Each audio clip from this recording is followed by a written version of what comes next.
नमस्कार, news bioscope में आप सभी का बहुत बहुत स्वागत है। मैं हूं मनीष कुमार वर्मा। बिहार की राजनीति में एक अलग सी बयार बह रही है। लोगों का आना जाना शुरू हो गया है। लोगों यानी कि नेताओं का आना जाना एक पार्टियों में शुरू हो गया है। कभी कांग्रेस को लोग छोड़कर बीजेपी में शामिल हो रहे हैं, वही अब बीजेपी को लोग छोड़कर कांग्रेस में शामिल हो रहे हैं। और जो लोग शामिल हो रहे हैं वो छोटे मोटे नेता नहीं, बड़ा चेहरा और बड़े नेता है। आपको बता दें कि मुजफ्फरपुर संसदीय सीट से लगातार 2 बार भाजपा के टिकट पर चुनाव जीतने वाले सांसद अजय निषाद ने मंगलवार को पार्टी छोड़ दी। उन्होंने भाजपा से इस्तीफा दे दिया और कांग्रेस का दामन थाम लिया। कांग्रेस नेताओं की मौजूदगी में अजय निषाद ने पार्टी की सदस्यता ग्रहण की। अजय निषाद ने भाजपा छोड़ने और कांग्रेस का साथ आने पर बीजेपी को खूब सुनाया। उन्होंने कहा भाजपा में अहंकार है। उन्होंने कहा कि धनबल और बाहुबली से राजनीति नहीं होती, भाजपा में यही हो रहा है, भाजपा में अहंकार आ गया है। तो इस तरह की बातें जो है अजय निषाद ने की है। हमारे साथ हमारे संवाददाता जुड़ चुके हैं गौतम, यहाँ पर देखिए जो आने जाने का जो सिलसिला है, लोग जो है वो जारी है। बिहार में एक अलग सी बयार बह रही है। नेता छोड़कर दूसरी पार्टी में जा रहे हैं। अजय निषाद मुजफ्फरपुर से बताइए, 2 बार बीजेपी के टिकट से वो सांसद रहे, उन्होंने पार्टी छोड़ दी है। कितना बड़ा झटका बीजेपी के लिए ये है?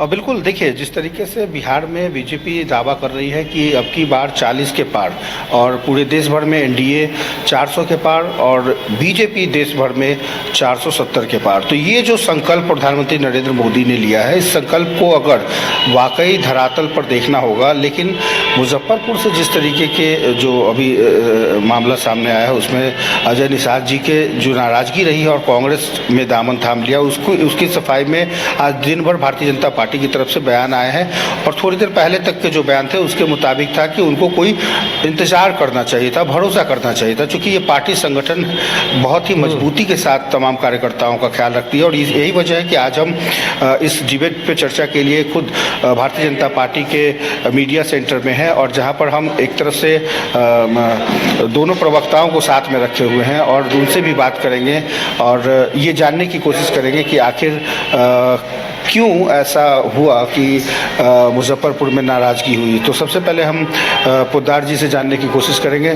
सर, ऐसा क्या हो गया अचानक से कि मुजफ्फरपुर में सब कुछ ठीक ठाक था, लेकिन नाम अनाउंस होने के बाद ही वो कांग्रेस की तरफ चले गए? देखिए, यही भारतीय जनता पार्टी है, ये लोकतंत्र है भारतीय जनता पार्टी के अंदर। देखिए, किसी तरह जैसे अजय निषाद जी का टिकट आज कटा, इससे पहले तो किसी का टिकट कटा ही होगा, किसी कार्यकर्ता का। जब ये कार्यकर्ता तो इनको टिकट देने का काम किया, तो कहीं ना कहीं इनको लगता है, और पूरे देश की बात मैं बताना चाहता हूं, एक अजय निषाद, पूरे देश में 24% लोगों का टिकट कटा है, उनको संगठन में लगाया जाएगा, कोई और कार्य में लगाया जाएगा, ऐसा नहीं है। भारतीय जनता पार्टी लोकतांत्रिक पार्टी है, सभी को मौका देने का काम करती है। तो कहीं ना अजय निषाद जी को जो टिकट पहली बार मिला था 14 में, तो उनसे पहले भी कोई ना कोई वहां से चुनाव लड़ते थे, उनकी टिकट काट के इनको मिला, तो आज उनकी टिकट कटी तो उनको कहीं ना कहीं संगठन में लगाया जाता था। लेकिन वो महात्माकांक्षी हैं, वो सोचते हैं कि मैं महात्माकांक्षी हूं और मुझे कहीं ना कहीं मुझे टिकट दिया जाए। तो और भी कार्यकर्ता हैं, 16 करोड़ कार्यकर्ता भारतीय जनता पार्टी के हैं जो देश के लिए समर्पित हैं। और आप कहीं ना कहीं आप देख सकते हैं कि कुछ लोग विधायक बनेंगे, कुछ ही सांसद, कोई राज्यसभा जाएंगे, बाकी लोग देश के समर्पित हैं, देश को आगे बढ़ाने में लगे हुए हैं, देश किस तरह विकसित हो, माननीय प्रधानमंत्री जी के साथ कार्यों में लगे हुए हैं। राजेश पोद्दार जी, सीधा सा एक सवाल ये भी है कि क्या जो 40 का आंकड़ा पार बिहार की बात आप कर रहे हैं, ठीक है, किशनगंज को हम जोड़ भी लेते हैं, लेकिन ये शायद पहली परिस्थिति होगी कि मुजफ्फरपुर जैसे बड़े शहर में आपके स्थानीय सांसद अचानक से अब दूसरी तरफ से अगर लड़ाई लड़ेंगे, तो क्या लगता है जनता किस तरीके से, आखिर सांसद तो वो थे आपकी? जनता बिल्कुल जानती है, माननीय प्रधानमंत्री नरेंद्र मोदी जी की गारंटी है, उन्होंने जो काम किया उस कार्य को देखते हुए जनता, हम कह रहे हैं ना कि पूरे देश के अंदर माननीय प्रधानमंत्री जी चुनाव लड़ रहे हैं, नरेंद्र मोदी जी ही चुनाव लड़ रहे हैं 543 सीट पे, और कमल का फूल ही लड़ रहा है, तो इसमें किसी को संकोच नहीं करना चाहिए। और भारतीय जनता पार्टी 400 के पार जो नारे लगा रही है, तो 400 के पार जा रही है। उन्होंने किस तरह 10 साल के अंदर कार्य किए हैं। आप एक तरफ देख सकते हैं कि इंडी गठबंधन जो है, जो 60 साल इस देश पे राज किया, 60 साल में उन्होंने क्या किया? सिर्फ 60 साल उनको जनादेश मिला, तो उन्होंने देश के अंदर भ्रष्टाचार किया, जनता का जनादेश को दुरुपयोग करते हुए ने देश के अंदर तुष्टीकरण की, जनता का जनादेश को दुरुपयोग करते हुए उन्होंने देश के अंदर जातिवाद की, जनता का जनादेश को दुरुपयोग करते हुए उन्होंने भ्रष्टाचार किया। तो उन्होंने 60 साल के कार्य है। नरेंद्र मोदी जी के 2014 के बाद आज जो हम 24 में आए, तो हम लोगों ने जो 2014 में वादे किए थे, उस वादे को लगभग 99% वादे को पूरा किया, और 19 में आके हम लोगों ने 95% वादे को पूरा किया। 370 का मुद्दा देश के अंदर था। आज राहुल गांधी जी को लगता कि लोकतंत्र खतरे में। अरे भैया, 370 वाला मुद्दा देश के अंदर था तो लोकतंत्र खतरे में नहीं था क्या?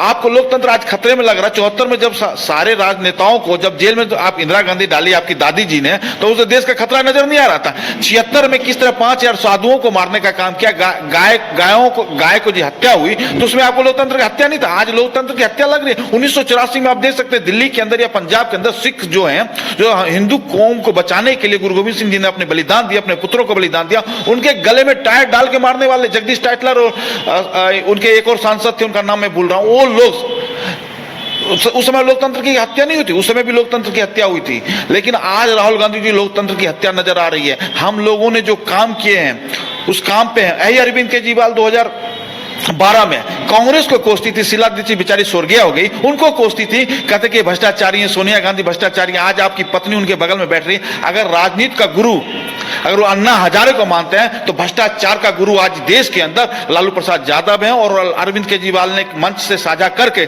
बता दिया कि आज भ्रष्टाचार के कोई प्रतीक लालू जी को आज उन्होंने अपना गुरु मान लिया और इंडी गठबंधन ने मान लिया है। आज हेमंत सोरेन ने जो भ्रष्टाचार किया, चाहे शरद पवार की बेटी सुप्रिया सुले ने भ्रष्टाचार किया, चाहे किसी की बात करें, चाहे फारूक अब्दुल्ला अमर अब्दुल्ला की बात करें, चाहे अखिलेश यादव की बात करें, इस सभी लोगों ने आज लालू जी को भ्रष्टाचार के जो प्रतीक है उनको राजनीतिक गुरु मान लिए हैं। लालू प्रसाद यादव से जुड़ा हुआ जो दूसरा मसला है उस पर चर्चा करेंगे, जिसको लेकर भी आज सियासत गर्म है। रानी चौबे जी हमारे साथ है, प्रवक्ता है भारतीय जनता पार्टी की, और इनसे जानना चाहेंगे आज जो सुर्खियां हैं वो सारण के रन को लेकर के है। लालू प्रसाद यादव की बेटी हैं जो सारण से चुनाव लड़ेंगी, इसमें दिक्कत क्या है, क्यों आप लोग अपोज कर रहे हैं? देखिए, अपोज की बात ही यहाँ नहीं है। मैं आदरणीय लालू प्रसाद जी से ये भी पूछना चाहूँगी कि आपके यहाँ आपकी 2 बेटियाँ चुनाव लड़ती हैं, आपकी एक बहू जिसको आपने प्रताड़ित करके घर से निकाल के, पूर्व की मुख्यमंत्री जो बिहार की रही थी राबड़ी देवी जी ने, उन्होंने उसको प्रताड़ित करके घर से निकाला। उनके सुपुत्र ने जिस तरीके की प्रताड़ना की उस बच्ची के साथ, तो ये कौन सी बात हुई कि आपके घर की ही बहू एक महिला होने के नाते उसको सम्मान नहीं मिलता है? तो उस बच्ची की क्या गलती थी? और आपकी बेटी जो किडनी देती है, मैं तो कहती हूँ ये प्री प्लानिंग थी, इट वॉज ऑल प्लान्ड। होता है ये क्या कि मेडिकली में आप देख लो कि जो बंदे ने किडनी दिया हो उसको इन्फेक्शन से बचना होता है, सब चीज़ें करनी होती हैं, तो आपका ये पूरा प्लानिंग था। मुझे तो ये क्वेश्चन मार्क है कि आपकी बेटी ने किडनी दी भी है या नहीं, ये बहुत बड़ा क्वेश्चन है। बिकॉज इस तरीके की अगर आपकी पूरे परिवारवाद की जो रणनीति तैयार हुई है कि आपकी 2 बेटियां ही लड़ेंगी, तो मुझे लगता है कि इस राजनीति में बाकी महिलाएं कहाँ गई, बिहार की तमाम महिलाएं कहाँ गई, बिहार के तमाम युवा कहाँ गए, बिहार के तमाम लोग कहाँ गए? तो ये इन चीज़ों पे क्वेश्चन होना चाहिए। और इनकी बेटियां ही क्यों चुनाव लड़ेंगी? आप अगर परिवारवाद की राजनीति नहीं करते हैं, पूरे बिहार को एक परिवार, आप उठा के देख लीजिए इंडी गवर्नमेंट की स्थिति, आप यूपी से लेके राहुल गांधी जी से लेके तेजस्वी यादव जी से लेके सबको देख लीजिए, ये सारे लोग सिर्फ परिवारवाद की बात करते हैं। प्रधानमंत्री जी आज बिहार में जिस तरह की राजनीति और पूरे देश में कर रहे हैं, पूरा देश आज प्रधानमंत्री जी के साथ खड़ा है और जन जन की पुकार है मोदी सरकार। तो मुझे लगता है कि प्रधानमंत्री सिर्फ बोलते नहीं है, प्रधानमंत्री करके दिखाते हैं। प्रधानमंत्री ने जो अपने मैनिफेस्टो में दिया, चाहे वो 370 हो या फिर राम लला का मंदिर हो, और सबसे बड़ी बात है कि प्रधानमंत्री जी काम के साथ साथ आस्था का भी ख्याल रखते हैं। हम बिहार वासियों और देशवासियों के आस्था से भी खिलवाड़ नहीं करते। सांसद पार्टी क्यों छोड़ रहे हैं? राजद की सरकार हो या इंडी गवर्नमेंट की सरकार हो, ये सारे लोग तुष्टिकरण की राजनीति करते हैं। प्रधानमंत्री जी हमारे मुस्लिम भाइयों के साथ साथ जो योजनाएं हमें मिली, जो हम हिंदू भाइयों को मिली, वो मुस्लिम भाइयों को मिली, सारे लोगों को मिली। उन्होंने कभी भी बंटवारा नहीं किया देश में। लेकिन सबसे ज्यादा ये डर जो है इंडी गवर्नमेंट को, आज पूरा इंडी गवर्नमेंट आप बताइए कि एक हो चुका था। एक समय ऐसा आया था कि प्रधानमंत्री जी के खिलाफ सिर्फ था कि बीजेपी को हराना है। आज क्या है? भारतीय जनता पार्टी का वो प्रधान सेवक आदरणीय नरेंद्र मोदी हर दिल में वास कर रहा है, हर किसानों में वास कर रहा है, हर युवाओं में वास कर रहा है, हर महिलाओं में वास कर रहा है। आप चले जाइए किसी भी सेक्टर में, किसी भी जगह पे, आज नरेंद्र मोदी की अगर हम सिर्फ मैनिफेस्टो उठा के चलते हैं ना, तो वो बोलते हैं कि इस बार तो सिर्फ मोदी को लाएंगे और किसी को नहीं। नरेंद्र हमारा बेटा है, गुजरात का वो बेटा पूरे देश पे राज कर रहा है, पूरे दिल में राज कर रहा है। दिल्ली में रह के भी उन्होंने पूरे ऐसी रणनीति बनाई कि विदेश के लोग आज आ रहे हैं G20 में, तो ये है हमारा सभी देश। बातों से सहमत है, लेकिन सवाल ये भी उठता है ना कि आखिर फिर मुजफ्फरपुर में सांसद 5 साल रहने के बावजूद भी अगर टिकट ना मिलता तो वो कांग्रेस के पास चले जाते हैं। देखिए, हम एक चीज बताते हैं, भारतीय जनता पार्टी का जो सिपाही होते हैं ना, भारतीय जनता पार्टी के संगठन में वो बल है कि भारतीय जनता पार्टी के शुरू से ही लोग एक दरी उठाने से लेकर सदन तक पहुंचते हैं। हमारा बूथ कार्यकर्ता, हमारा पन्ना का कार्यकर्ता भी एक सदन तक पहुंचता है। तो ये है भारतीय जनता पार्टी की खूबी। लेकिन जो लोग विश्वासकारी नहीं रहेंगे, जिनको सिर्फ महत्वाकांक्षा है कि मुझे टिकट मिल जाए तभी मैं यहाँ रहूंगा, अदरवाइज मैं चले गए, वो महत्वाकांक्षी है, बिल्कुल महत्वाकांक्षी आ है। गए हैं वो। और मैं आपको एक चीज और बताती हूँ कि जो कैंडिडेट आज मुजफ्फरपुर से उठा है वो उनसे ज्यादा वोटों से जीतेगा, और कहीं ना कहीं हमें उनसे उपेक्षा है, और उनके आने जाने से हमें भारतीय जनता पार्टी को कोई फर्क नहीं पड़ता है, क्योंकि आज बिहार में और पूरे देश में कोई नहीं लड़ रहा है, सिर्फ और सिर्फ प्रधानमंत्री लड़ रहा है। तो चाहे वो बिहार की 40 सीट हो या 400 पार हम करेंगे, तो प्रधानमंत्री, क्योंकि लोग आज प्रधानमंत्री को देख रहे हैं। अब कोई आए कोई जाए, अब देखिए ये तो महत्वाकांक्षा हुई ना कि मैं सांसद नहीं बनूंगा तो फिर मैं पार्टी छोड़ दूंगा। तो अब जाइए, आपको बुला कौन रहा है? चलिए, तो देखना होगा कि जनता क्या तय करती है और जनता किस तरीके से देखती है, क्योंकि ओवरऑल जनता को तय करना है कि उसका स्थानीय सांसद कौन हो। तो कुल मिलाकर कह सकते हैं कि इस वक्त जो स्थिति है वो प्रतिदिन हर दिन कुछ ना कुछ एक नई घटना को मोड़ दे रहा है, एक नई घटना का इजाद कर रहा है। और इसी कड़ी में आज भारतीय जनता पार्टी का झंडा उठाने वाले 5 सालों तक सांसद रहने वाले अजय निषाद आज कांग्रेस का दामन थाम चुके हैं। और दूसरी तरफ जहां सारण के रन में पासवान का भी तो नाम आगे आ रहा है कि छेदी पासवान भी शायद वो कांग्रेस का दामन थाम सकते हैं। इस बात में कितनी सच्चाई है? क्या उसको लेकर भी कोई बिल्कुल हम रानी जी से ही जानने की कोशिश करेंगे। रानी जी, ये अजय निषाद एक मात्र चेहरा नहीं है, इनके अलावा छेदी पासवान या कई ऐसे नाम भी सामने आ रहे हैं। तो क्या लगता है कि भाई नाराजगी है? ठीक है, अश्विनी चौबे तो नाराज हुए लेकिन अभी तक पार्टी नहीं छोड़े, क्योंकि संगठन के लिए काम कर रहे हैं। तो कहीं ना कहीं कुछ तो मजबूरियां रही होगी, वरना कोई अश्विनी चौबे जी आदर्श हैं और काफ़ी बहुत पहले से अश्विनी चौबे जी ने कार्य किया। उन्होंने अपने युवा वर्गों को भी समय दिया और आदरणीय चौबे जी का कार्य सराहनीय था और रहा भी। उन्होंने संगठन के लिए काफ़ी कार्य किया। तो जो लोग भारतीय जनता पार्टी के सिपाही हैं, मैंने फिर कहा, वो कुछ भी हो जाए पूरे जीवन काल भारतीय जनता पार्टी का छेदी पासवान से क्या बातचीत चल रही है या फिर वो भी कांग्रेस कोई टिकट नहीं मिलती है? वो मैं ऐसे ऐसे कार्यकर्ताओं को देख रही हूँ जो 20 साल 25 साल 30 साल 40 साल, लेकिन क्या छेदी पासवान भारतीय जनता पार्टी में है या वो भी राष्ट्र? देखिए, सबकी अपनी अपनी महत्वाकांक्षा होगी। अगर सब लोग अगर निकलना चाहेंगे तो मुझे लगता है कि प्रधानमंत्री की ऐसी कार्यशाला है और ऐसा कार्य है कि अगर कोई निकल रहा है तो अपनी महत्वाकांक्षा से निकल रहा है। सच्चा सिपाही देशभक्त कभी इस पार्टी को छोड़ के नहीं जाएगा। तीखा सा सवाल है कि अगर जो ज़्यादातर जो सांसद हैं वो आपके पुराने वाले हैं, 14-19 वाले ही हैं, अगर बदलने की चाहत भी रखते तो शायद बाकी भी चले जाते हैं। बाकी चले जाते मतलब? जैसे 14 के सांसद 19 में, 19 के सांसद को आपने कैरी किया और 2024 में ज़्यादातर उनको टिकट मिला है। लगभग बिहार की सभी स्थितियां वही है। कुछ को बदला तो ये परिस्थितियां आ गई, बाकियों को बदलते तो क्या परिस्थितियां बदल जाती? देखिए, कोई बदलने की बात नहीं थी। भारतीय जनता पार्टी ने जो भी निर्णय लिया है बहुत सोच समझ के लिया है और पूरे जो शेष नेतृत्व है उसने डिसीजन लिया है कि किसको लड़ाना है, किसको कहाँ किस वर्ग से लड़ाना है। तो मुझे लगता है कि ये शेष नेतृत्व जो सोचता है वो ऑल ओवर कैलकुलेशन करके सोचता है। और इस बार ऐसे ही नहीं बात हो रही है कि 40 सीट हम निकालेंगे। हमें 100% विश्वास है और इसलिए नहीं विश्वास है कि सिर्फ हम बोल रहे हैं 40 पार। हम कह रहे हैं क्योंकि प्रधानमंत्री ने इतना अच्छा कार्य किया है कि हम जन जन तक जब पहुंच रहे हैं तो पता चल रहा है कि हर घर में राशन है, है। हर घर में किसान एक अच्छी खासी पैठ है पैसे आ रहे हैं अकाउंट में, हर घर में तो ऐसे में अनेकों योजनाएं चल रही हैं। ऐसे में क्या अजय निषाद को वहां से हरा पाना मुमकिन होगा?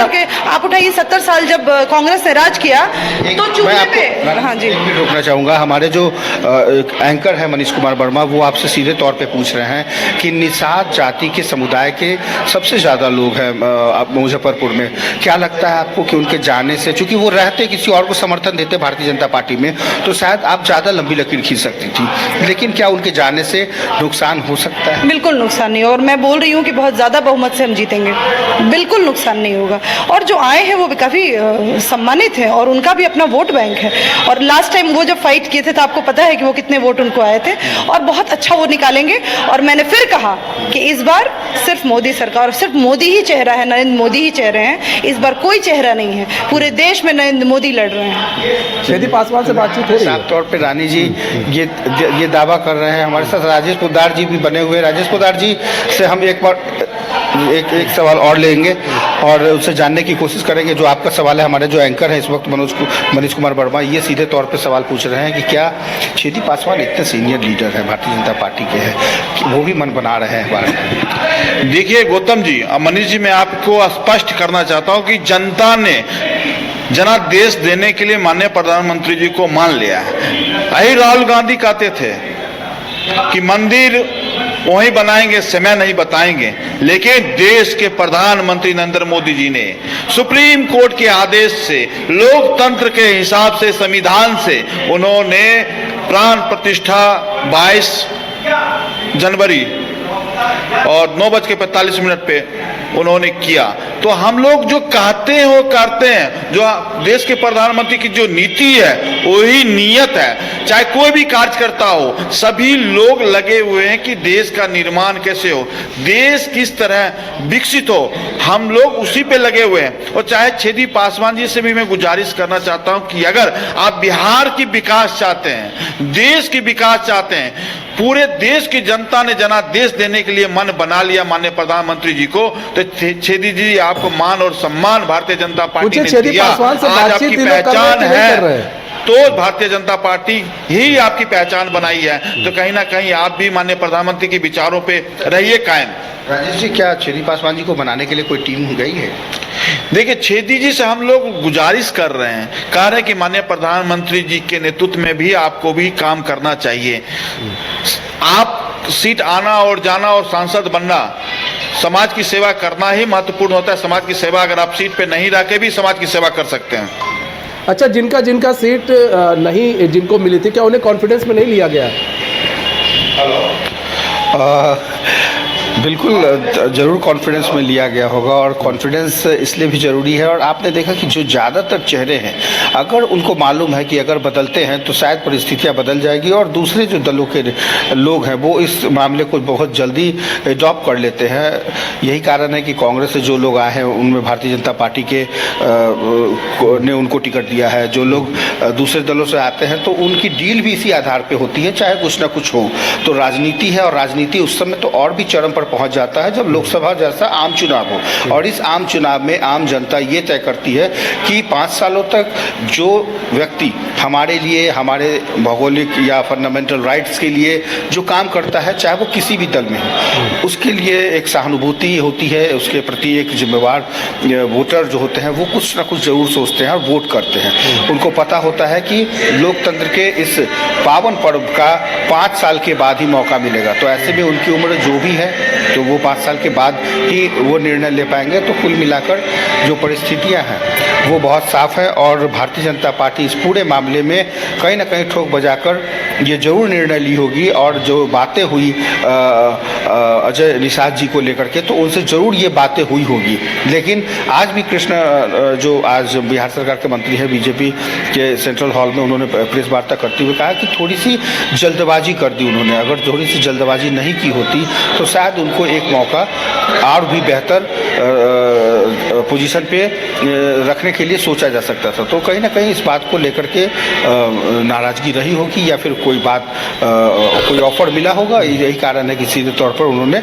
और अगर मुजफ्फरपुर से कांग्रेस के टिकट पर वो चुनाव लड़ते हैं तो मामला वाकई दिलचस्प होगा और धीरे धीरे बिहार की हर सीट हॉट सीट होती जा रही है। शुरुआत के दौर में जिस तरह से हाजीपुर सीट को लेकर चर्चा हो रही थी, उसके बाद जमुई को लेकर हुई और उसके बाद आज चर्चा सारण की हो रही है और अब मुजफ्फरपुर की लीची के शहर में मिठास कौन भरेगा देखना होगा, क्योंकि अब इस मिठास के साथ साथ जो पार्टी के अंदर जो कड़वाहट आई है, जिसकी वजह से आज अजय निषाद कांग्रेस का हाथ थाम चुके हैं और कमल के फूल पर वो व्यक्ति है जो जिनको हराया गया था। तो कुल मिलाकर मामला पूरी तरीके से लोकतंत्र के महासंग्राम का है और महासंग्राम में कौन किस करवट बैठेगा ये भी अभी देखना होगा, क्योंकि अभी फर्स्ट फेज का जो इलेक्शन होगा और दूसरे फेज का जो नॉमिनेशन चल रहा है उसकी तारीख भी संभवतः कुछ दिनों तक होगी और उसके बाद तीसरे आज कहा जा रहा था, महामुकाबला होना है। कहा जा रहा था गौतम कि छेदी पासवान भी कांग्रेस का दामन थाम सकते हैं, तो ऐसे में क्या आपको लग रहा है कि क्या छेदी पासवान से बातचीत चल रही है या फिर वो आने वाले कुछ ही दिन में या फिर कल या परसों वो कांग्रेस का दामन थाम लेंगे? क्या कुछ बातचीत हो रही है? जरूर बातचीत हुई होगी, क्योंकि बिना बातचीत के राजनीति में कोई कदम नहीं उठाते और ऐसे में इलेक्शन है, इलेक्शन में शीर्ष नेताओं से तुरंत बातचीत होती है, एक डील फाइनल होता है और उस डील के तहत ये तय होता है कि आखिर कैसे आपको लोक लुभावन वायदों के साथ साथ, मान लीजिए कि इस बार अगर लोकसभा का टिकट ना मिला हो तो आपको आने वाले भविष्य में किस तरीके से आप स्टैंड करेंगे, उसकी भी एक डील होती है। क्योंकि अचानक से कुछ नहीं हो सकता है कि एक साल के बाद जो विधानसभा का चुनाव होना हो उसमें उनके रिश्तेदार, उनके परिवार या उनकी कोई बातें हुई हो, क्योंकि अभी लोकसभा का चुनाव है और लोकसभा के चुनाव में सीटों के साथ साथ जो तालमेल है वो बहुत मायने रखता है। अगर पार्टी के सिंबल पर टिकट मिल जाए तो ये सबसे पहली प्रमुखता होती है। उसके बाद चाहे वो पप्पू यादव की हम चर्चा करें, आज वो निर्दलीय क्यों नहीं लड़ना चाह रहे हैं? वो इसलिए नहीं लड़ना चाह रहे हैं क्योंकि पार्टी का जो सम्मान होता है वो एक अलग लेवल होता है और पहले का वो दौर था जब इंसान किसी पार्टी की चिंता नहीं करता था, व्यक्ति विशेष चूंकि वो इतना काम करता था या इतनी उसकी पहुंच होती थी कि जनता के बीच में वो लगता था कि उसको पार्टी के से भी ऊपर है और यही कारण है कि निर्दलीय चुनाव ज़्यादातर लोग जीतते थे। लेकिन आज वैसी परिस्थिति नहीं है। आज परिस्थिति राजनीति की भी बदली हुई है। लोकसभा चुनाव के जो अंदाज है उसके मुताबिक अगर जो आंकड़े हैं उसमें उसको अगर हम लोग समझने की कोशिश करें तो आपको लगेगा कि कहीं ना कहीं जो पार्टी के अंदर का टिकट, पार्टी के माध्यम से जो मिलने वाला टिकट है उस पर जनता ज़्यादा वोट कर सकती है, समर्थन देती है। क्योंकि निर्दलीय चुनाव अगर जीत भी गए तो सरकार तो किसी पार्टी की बनेगी, फिर आप उसी दल में मिलना होगा, तभी जाकर के आप अपने संसदीय जो क्षेत्र है उस पर कुछ बेहतर करने की सोच सकते हैं। वरना जो तरीका है वो आपको 5 साल आप हमेशा से कहेंगे कि भाई हम तो ना तो सरकार में थे ना विपक्ष में थे, तो हम कुछ नहीं कर सकते। तो इसलिए जनता चाहती है कि या तो आप सरकार में रहें या तो आप विपक्ष में रहें, ताकि विपक्ष में भी सरकार से बातचीत करके आप लगातार सदन में सवाल उठा सकते हैं और उस सवाल के जरिए अपनी जनता की बात रख सकते हैं। इसलिए जनता भी बहुत होशियार हो गई है। जनता पब्लिक बहुत ठोक बजा के अब अपने जनप्रतिनिधि का चुनाव करती है और ऐसे में बिहार इस बार 40 सीटों के इस महामुकाबले के लिए तैयार है और अप्रैल का महीना शुरू हो गया है। फर्स्ट फेज के जो इलेक्शन होंगे वो 19 अप्रैल को होंगे, उसके बाद तय हो जाएगा कि सेकेंड फेज की तैयारी शुरू हो जाएगी। तो कुल मिलाकर आगाज हो चुका है महासंग्राम का और अब बारी जनता की है। तो जनता तय करेगी कौन बनेगा उसके क्षेत्र का सांसद और कौन प्रधानमंत्री बनेगा। ठीक है गौतम, बहुत बहुत धन्यवाद हमारे साथ जुड़ने के लिए और तमाम जानकारी साझा करने के लिए। तो आपको बता दें कि अजय निषाद जो कि सांसद रह चुके हैं, मुजफ्फरनगर के सांसद हैं, 2 बार से बीजेपी की टिकट से वो जीतते आ रहे थे। फिलहाल उन्होंने बीजेपी का दामन छोड़ दिया है, कांग्रेस का पंजा उन्होंने फिलहाल